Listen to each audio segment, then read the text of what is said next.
ஆண்டவர் சொல்றாரு, நீ எனக்கு விசேஷம், என் கண்ணில் நீ விசேஷமானவன், விசேஷமானவள். மற்றவங்க என்ன சொன்ன உனக்கு என்ன, நான் சொல்றல, நீ பயப்படாதே.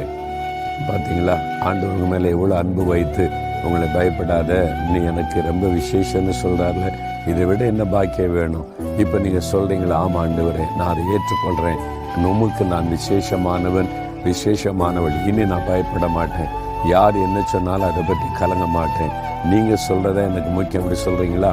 இருதயத்தில் கை வைங்க, ஆண்டவரை பார்த்து சொல்லுங்கள், ஆண்டவரே, நான் உம்முடைய பார்வையில் விசேஷமானவனாக, விசேஷமானவளாக இருக்கிறதற்காக ஸ்தோத்திரம்.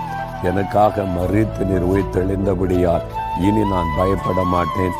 எனக்கு துணையா இருக்கிறீங்க, ஒன்றும் என்னை பாதிக்காது. நீங்க என்னை பாதுகாத்து நடத்துகிற தேவன். இயேசு கிறிஸ்துவின் நாமத்தில் ஸ்தோத்திரத்தோடு வேண்டிக் கொள்கிறேன் பிதாவே. ஆமேன், ஆமேன்.